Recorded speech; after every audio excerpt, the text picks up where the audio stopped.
بسم الله الرحمن الرحيم. ألف لام را. تلك آيات الكتاب الحكيم.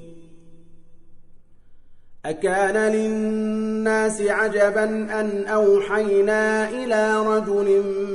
منهم أن أنذر الناس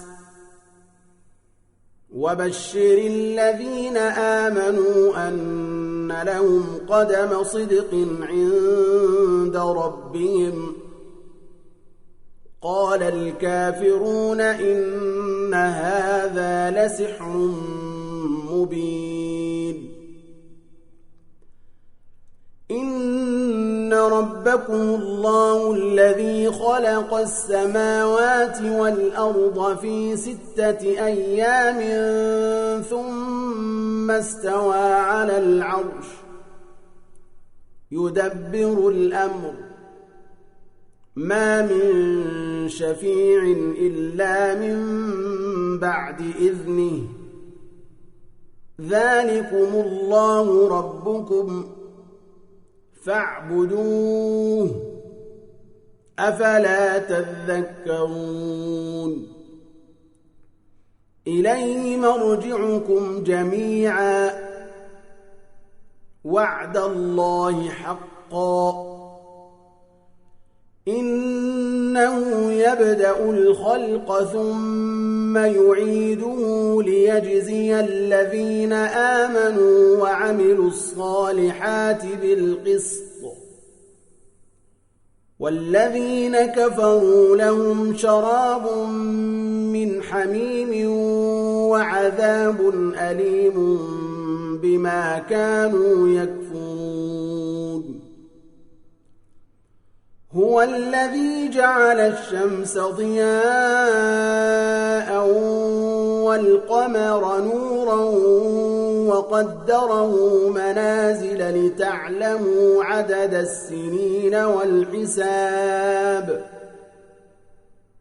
ما خلق الله ذلك إلا بالحق. نفصل الآيات لقوم يعلمون. إن في اختلاف الليل والنهار وما خلق الله في السماوات والأرض لآيات لقوم يتقون. إن الذين لا يرجون لقاءنا ورضوا بالحياة الدنيا واطمأنوا بها والذين هم عن آياتنا غافلون أولئك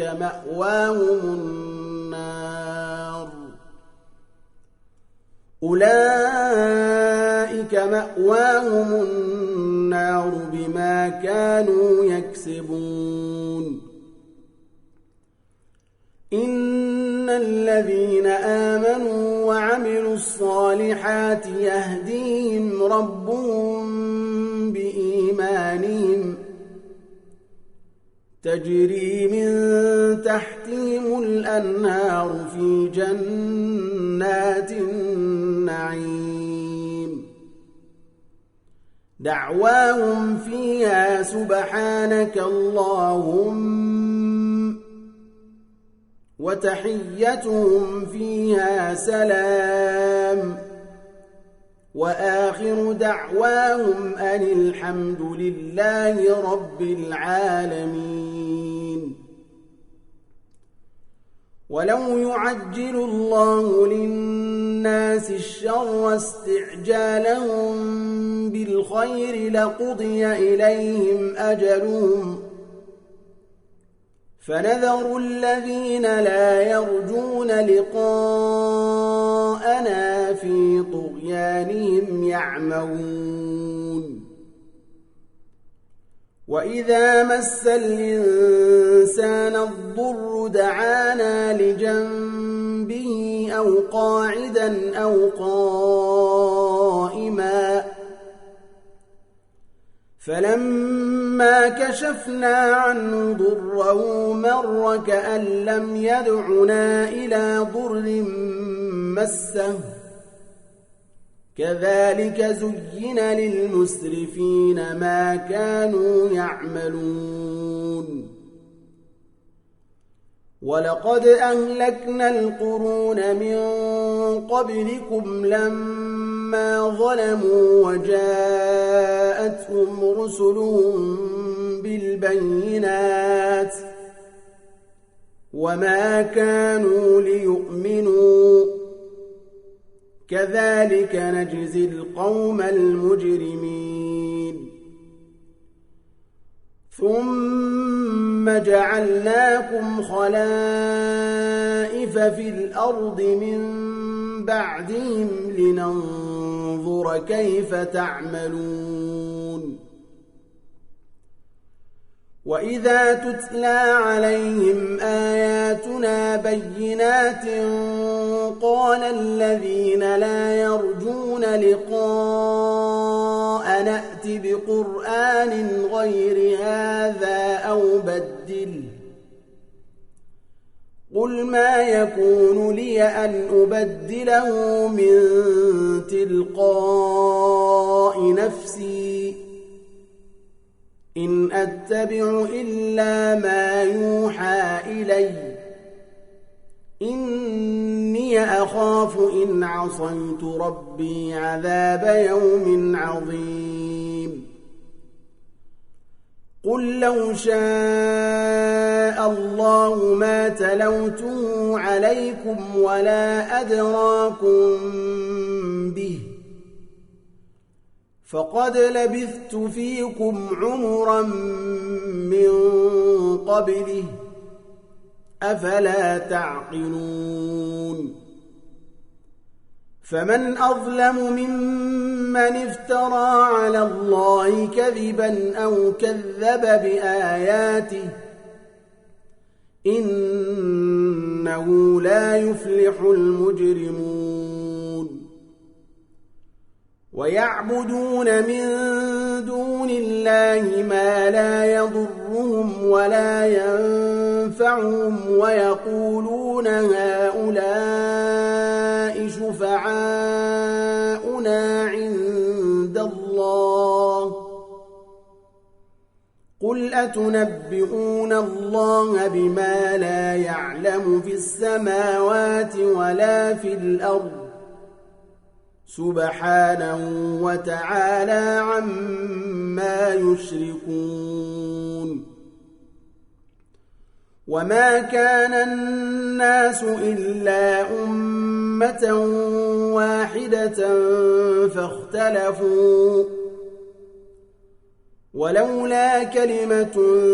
سبقت من ربك لقضي بينهم فيما فيه يختلفون ويقولون لولا أنزل عليه آية من ربه فقل إنما الغيب لله فانتظروا إني معكم من المنتظرين وإذا أذقنا الناس رحمة من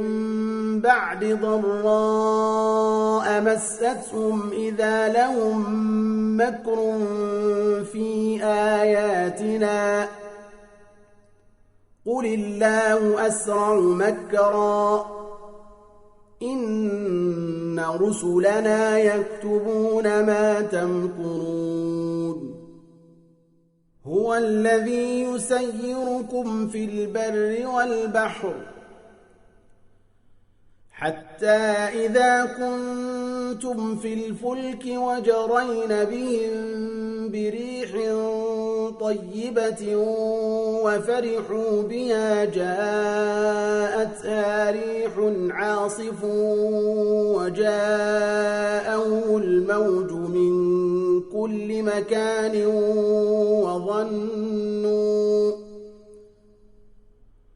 وجاءهم الموج من كل مكان وظنوا أنهم أحيط بهم دعوا الله مخلصين له الدين لئن أنجيتنا من هذه لنكونن من الشاكرين فلما أنجاهم إذا هم يبغون في الأرض بغير الحق يا أيها الناس إنما بغيكم على أنفسكم متاع الحياة الدنيا ثم إلينا مرجعكم فننبئكم بما كنتم تعملون إنما مثل الحياة الدنيا كماء أنزلناه من السماء فاختلط به نبات الأرض مما يأكل الناس والأنعام حتى إذا أخذت الأرض زخرفها وزينت وظن أهلها أنهم قادرون عليها أتاها أمرنا ليلا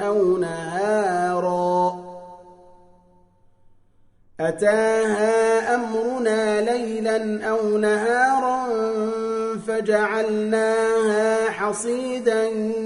كأن لم تغن بالأمس كذلك نفصل الآيات لقوم يتفكرون والله يدعو إلى دار السلام ويهدي من يشاء إلى صراط مستقيم للذين أحسنوا الحسنى وزيادة ولا يرهق وجوههم قتر ولا ذلة أولئك أصحاب الجنة هم فيها خالدون والذين كسبوا السيئات جزاء سيئة بمثلها وترهقهم ذلة ما لهم من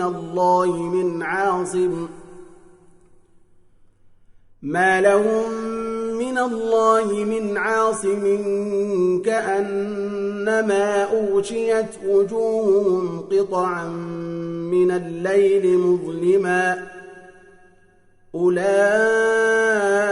أصحاب النار هم فيها خالدون ويوم نحشرهم جميعا ثم نقول للذين أشركوا مكانكم أنتم وشركاؤكم فزيلنا بينهم وقال شركاؤهم ما كنتم إيانا تعبدون فكفى بالله شهيدا بيننا وبينكم إن كنا عن عبادتكم لغافلين هنالك تبلو كل نفس ما أسلفت وردوا إلى الله مولاهم الحق وضل عنهم ما كانوا يفترون قل من يرزقكم من السماء والأرض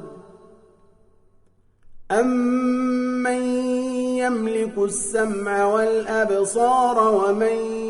يخرج الحي من الميت ويخرج الميت من الحي ومن يدبر الأمر فسيقولون الله فقل أفلا تتقون فذلكم الله ربكم الحق فماذا بعد الحق إلا الضلال فأنى تصرفون كذلك حقت كلمات ربك على الذين فسقوا أنهم لا يؤمنون قل هل من شركائكم من يبدأ الخلق ثم يعيده قل الله يبدأ الخلق ثم يعيده فأنى تؤفكون قل هل من شركائكم من يهدي إلى الحق قل الله يهدي للحق أفمن يهدي إلى الحق أحق أن يتبع أم من لا يهدي إلا أن يهدى فما لكم كيف تحكمون وما يتبع أكثرهم إلا ظنا إن الظن لا يغني من الحق شيئا إن الله عليم بما يفعلون وما كان هذا القرآن أن يفترى من دون الله ولكن تصديق الذي بين يديه وتفصيل الكتاب لا ريب فيه من رب العالمين أم يقولون افتراه قل فأتوا بسورة مثله وادعوا من استطعتم من دون الله إن كنتم صادقين بل كذبوا بما لم يحيطوا بعلمه ولما يأتهم تأويله كذلك كذب الذين من قبلهم فانظر كيف كان عاقبة الظالمين ومنهم من يؤمن به ومنهم من لا يؤمن به وربك أعلم بالمفسدين وإن كذبوك فقل لي عملي ولكم عملكم أنتم بريئون مما أعمل وأنا بريء مما تعملون ومنهم من يستمعون إليك أفأنت تسمع الصم ولو كانوا لا يعقلون ومنهم من ينظر إليك أفأنت تهدي العمي ولو كانوا لا يبصرون إن الله لا يظلم الناس شيئا ولكن الناس أنفسهم يظلمون ويوم نحشرهم كأن لم يلبثوا إلا ساعة من النهار يتعارفون بينهم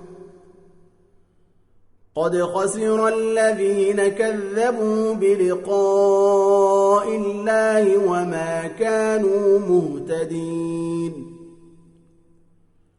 وإما نرينك بعض الذي نعدهم أو نتوفينك فإلينا مرجعهم ثم الله شهيد على ما يفعلون ولكل أمة رسول فإذا جاء رسولهم قضي بينهم بالقسط وهم لا يظلمون ويقولون متى هذا الوعد إن كنتم صادقين قل لا أملك لنفسي ضرا ولا نفعا إلا ما شاء الله لكل أمة أجل إذا جاء أجلهم فلا يستأخرون ساعة ولا يستقدمون قل أرأيتم إن أتاكم عذابه بياتا أو نهارا ماذا يستعجل منه المجرمون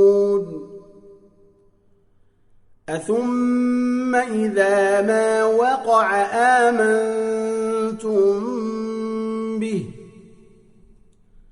آلان وقد كنتم به تستعجلون ثم قيل للذين ظلموا ذوقوا عذاب الخلد هل تجزون إلا بما كنتم تكسبون ويستنبئونك أحق هو قل إي وربي إنه لحق وما أنتم بمعجزين ولو أن لكل نفس ظلمت ما في الأرض لافتدت به وأسروا الندامة لما رأوا العذاب وقضي بينهم بالقسط وهم لا يظلمون ألا إن لله ما في السماوات والأرض ألا إن وعد الله حق ولكن أكثرهم لا يعلمون هو يحيي ويميت وإليه ترجعون يا أيها الناس قد جاءتكم موعظة من ربكم وشفاء لما في الصدور وهدى ورحمة للمؤمنين قل بفضل الله وبرحمته فبذلك فليفرحوا هو خير مما يجمعون قل أرأيتم ما أنزل الله لكم من رزق فجعلتم منه حراما وحلالا قل الله أذن لكم أم على الله تفترون وما ظن الذين يفترون على الله الكذب يوم القيامة إن الله لذو فضل على الناس ولكن أكثرهم لا يشكرون وما تكون في شأن وما تتلو منه من قرآن ولا تعملون من عمل إلا كنا عليكم شهودا إذ تفيضون فيه وما يعزب عن ربك من مثقال ذرة في الأرض ولا في السماء ولا أصغر من ذلك ولا أكبر إلا في كتاب مبين ألا إن أولياء الله لا خوف عليهم ولا هم يحزنون الذين آمنوا وكانوا يتقون لهم البشرى في الحياة الدنيا وفي الآخرة لا تبديل لكلمات الله ذلك هو الفوز العظيم ولا يحزنك قولهم إن العزة لله جميعا هو السميع العليم ألا إن لله من في السماوات ومن في الأرض وما يتبع الذين يدعون من دون الله شركاء إن يتبعون إلا الظن وإن هم إلا يخرصون هو الذي جعل لكم الليل لتسكنوا فيه والنهار مبصرا إن في ذلك لآيات لقوم يسمعون قالوا اتخذ الله ولدا سبحانه هو الغني له ما في السماوات وما في الأرض إن عندكم من سلطان بهذا أتقولون على الله ما لا تعلمون قل إن الذين يفترون على الله الكذب لا يفلحون متاع في الدنيا ثم إلينا مرجعهم ثم نذيقهم العذاب الشديد بما كانوا يكفرون واتل عليهم نبأ نوح إذ قال لقومه يا قوم إن كان كبر عليكم مقامي وتذكيري بآيات الله فعلى الله توكلت فأجمعوا أمركم وشركاءكم ثم لا يكن أمركم عليكم غمة ثم قضوا إلي ولا تنظرون فإن توليتم فما سألتكم من أجر إن أجري إلا على الله وأمرت أن أكون من المسلمين فكذبوه فنجيناه ومن معه في الفلك وجعلناهم خلائف وأغرقنا الذين كذبوا بآياتنا فانظر كيف كان عاقبة المنذرين ثم بعثنا من بعده رسلا إلى قومهم فجاءوهم بالبينات فما كانوا ليؤمنوا بما كذبوا به من قبل كذلك نطبع على قلوب المعتدين ثم بعثنا من بعدهم موسى وهارون إلى فرعون وملئه بآياتنا فاستكبروا وكانوا قوما مجرمين فلما جاءهم الحق من عندنا قالوا إن هذا لسحر مبين قال موسى أتقولون للحق لما جاءكم أسحر هذا ولا يفلح الساحرون قالوا أجئتنا لتلفتنا عما وجدنا عليه آباءنا وتكون لكما الكبرياء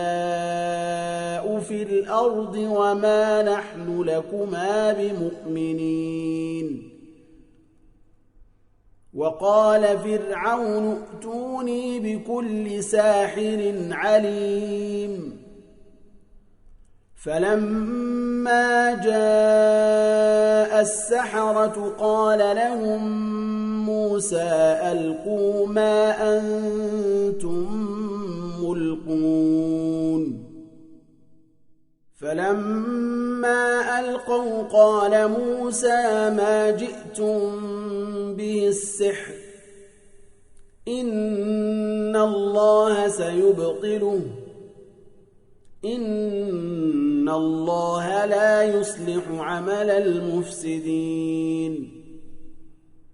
ويحق الله الحق بكلماته ولو كره المجرمون فما آمن لموسى إلا ذرية من قومه على خوف من فرعون وملئهم أن يفتنهم وإن فرعون لعال في الأرض وإنه لمن المسرفين وقال موسى يا قوم إن كنتم آمنتم بالله فعليه توكلوا إن كنتم مسلمين فقالوا على الله توكلنا ربنا لا تجعلنا فتنة للقوم الظالمين ونجنا برحمتك من القوم الكافرين وأوحينا إلى موسى وأخيه أن تبوأ لقومكما بمصر بيوتا واجعلوا بيوتكم قبلة وأقيموا الصلاة وبشر المؤمنين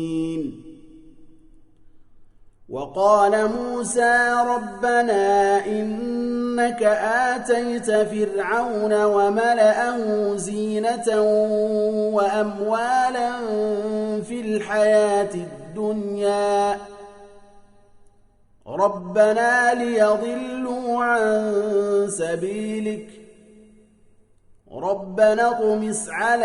أموالهم واشدد على قلوبهم فلا يؤمنوا حتى يروا العذاب الأليم قال قد أجيبت دعوتكما فاستقيما ولا تتبعان سبيل الذين لا يعلمون وجاوزنا ببني إسرائيل البحر فأتبعهم فرعون وجنوده بغيا وعدوا حتى إذا أدركه الغرق قال آمنت أنه لا إله إلا الذي آمنت به بنو إسرائيل وأنا من المسلمين الآن وقد عصيت قبل وكنت من المفسدين فاليوم ننجيك ببدنك لتكون لمن خلفك آية وإن كثيرا من الناس عن آياتنا لغافلون ولقد بوأنا بني إسرائيل مبوأ صدق ورزقناهم من الطيبات فما اختلفوا حتى جاءهم العلم إن ربك يقضي بينهم يوم القيامة فيما كانوا فيه يختلفون فإن كنت في شك مما أنزلنا إليك فاسأل الذين يقرؤون الكتاب من قبلك لقد جاءك الحق من ربك فلا تكونن من الممترين ولا تكونن من الذين كذبوا بآيات الله فتكون من الخاسرين إن الذين حقت عليهم كلمات ربك لا يؤمنون ولو جاءتهم كل آية حتى يروا العذاب الأليم فلولا كانت قرية آمنت فنفعها إيمانها إلا قوم يونس لما آمنوا كشفنا عنهم عذاب الخزي في الحياة الدنيا ومتعناهم إلى حين ولو شاء ربك لآمن من في الأرض كلهم جميعا أفأنت تكره الناس حتى يكونوا مؤمنين وما كان لنفس أن تؤمن إلا بإذن الله ويجعل الرجس على الذين لا يعقلون قل انظروا ماذا في السماوات والأرض وما تغني الآيات والنذر عن قوم لا يؤمنون فهل ينتظرون إلا مثل أيام الذين خلوا من قبلهم قل فانتظروا إني معكم من المنتظرين ثم ننجي رسلنا والذين آمنوا كذلك حقا علينا ننجي المؤمنين قل يا أيها الناس إن كنتم في شك من ديني فلا أعبد الذين تعبدون من دون الله ولكن أعبد الله الذي يتوفاكم وأمرت أن أكون من المؤمنين وأن أقم وجهك للدين حنيفا ولا تكونن من المشركين ولا تدع من دون الله ما لا ينفعك ولا يضرك فإن فعلت فإنك إذا من الظالمين وإن يمسسك الله بضر فلا كاشف له إلا هو وإن يردك بخير فلا راد لفضله يصيب به من يشاء من عباده وهو الغفور الرحيم قل يا أيها الناس قد جاءكم الحق من ربكم فمن اهتدى فإنما يهتدي لنفسه ومن ضل فإنما يضل عليها وما أنا عليكم بوكيل واتبع ما يوحى إليك واصبر حتى يحكم الله وهو خير الحاكمين